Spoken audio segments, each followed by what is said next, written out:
আসসালামু আলাইকুম সম্মানিত ভিউয়ার্স।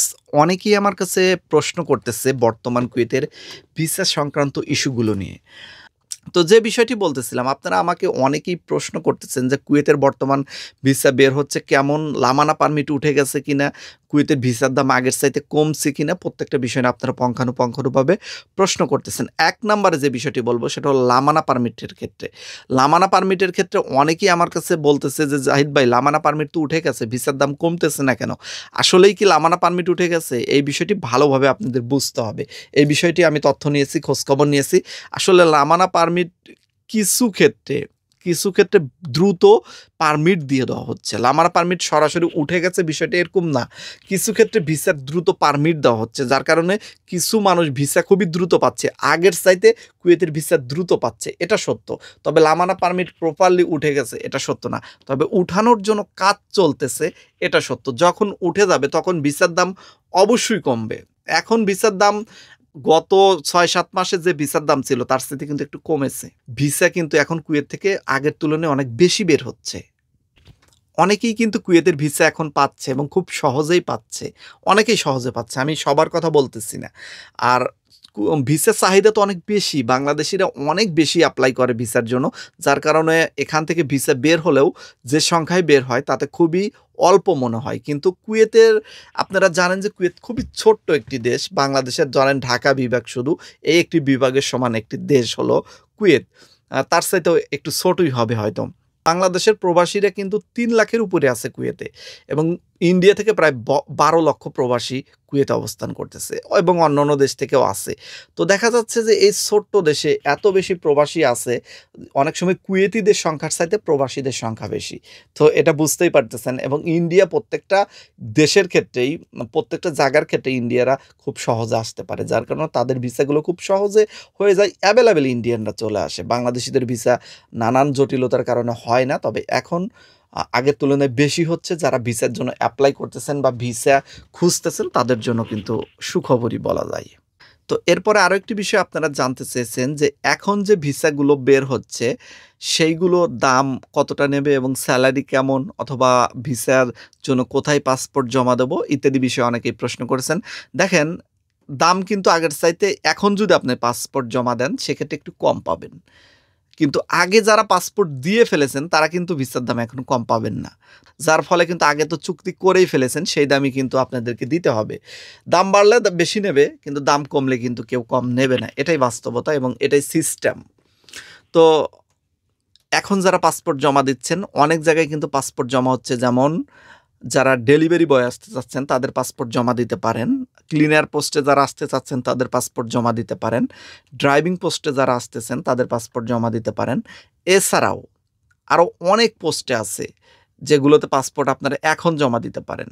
তবে আহালি ভিসার ক্ষেত্রে খুবই পাওয়া কঠিন এবং আহালি ভিসার ক্ষেত্রে দাম কিন্তু অত্যন্ত বেশি এবং আহালি ভিসা ব্যতীত যে ভিসাগুলো সেগুলোর একটু দাম কম রাখেন। আহালি ভিসার রেট অনেক বেশি, অনেক বেশি চেয়ে ফেলেন যেগুলো আসলে আপনারা কল্পনাও করতে পারবেন না। তারপরও আপনারা দামাদামি করে যতটুকু কমিয়ে আপনারা ভিসা সংরক্ষণ করতে পারবেন আপনাদের জন্য ততই ভালো হবে বলে মনে করতেছি। এছাড়াও অনেকেই আমার কাছে জানতে চেয়েছেন যে বর্তমান অভিযান কিরকম চলতেছে। আসলে অভিযান বিষয়গুলো বলাটা খুবই গুরুত্বপূর্ণ। যারা কুয়েতে বর্তমান অবস্থান করতেছেন অথবা কুয়েতে আসার প্ল্যান করতেছেন সবার জন্য অভিযান বিষয়টি কিন্তু খুব গুরুত্বপূর্ণ। কারণ অভিযানে যদি ধরা পড়েন সেক্ষেত্রে আপনি এত পরিশ্রম করে ভিসা নিয়ে কষ্ট করে এখানে এসে অভিযানে ধরা পড়লে আপনাকে দেশে পাঠিয়ে দেওয়া হবে। তাহলে কতটা এটা খারাপ চিন্তা করেন। কতটা এটা আপনার লাইফের জন্য আঘাত হবে এটা চিন্তা করেন। তো যার কারণে অভিযান বিষয়টি মনোযোগ দিয়ে আপনি শোনেন। অভিযান কিন্তু এমন মানুষের বিরুদ্ধে কুয়েতের পুলিশ করে না যে অপরাধী না। আপনি যদি কুয়েতে অবস্থান করেন এবং একজন বৈধ আকামাদারি হন, বৈধ পথে যদি কাজ করেন, কোনো অবৈধ পথ যদি আপনি কাজ না করেন তাহলে অবশ্যই আপনি কুয়েতে সম্পূর্ণ সেফ এবং এতটা সেফ বাংলাদেশের চাইতেও ১০ গুণ বেশি সেফ। আপনাকে পুলিশ ডিস্টার্ব করবে না, বরং আপনাকে হেল্প করবে। তবে যদি আপনার বৈধ আকামা না থাকে, মানে আপনি অবৈধ লোক, সেক্ষেত্রে আপনার জন্য কুয়েত পুলিশ বিপজ্জনক। এটাই বাস্তবতা। এখানে আরো একটি জটিলতা আছে যে বিষয়টি অনেকেই বুঝতে পারেন না। যার কারণে আপনার বৈধ আকামা থাকার পরেও আপনাকে দেশে পাঠিয়ে দেওয়া হয়। সেটা হচ্ছে বাইরে কাজ করার ক্ষেত্রে। আসলে বাইরে কাজ করার ক্ষেত্রে কুয়েত গভর্নমেন্টের যে আইন সেটা খুবই কড়াকড়ি। সেটা কি আপনি যে ভিসাতে আসবেন, যে মালিকের আন্ডারে আসবেন, আপনি শুধু সেই মালিকের আন্ডারে কাজ করতে পারবেন।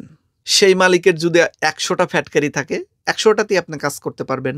একটা থাকলে একটাতেই করতে পারবেন। মানে সেই মালিক আপনাকে যেখানে কাজ করাবে, সেইখানে আপনি কাজ করতে পারবেন। এটাই বৈধতা।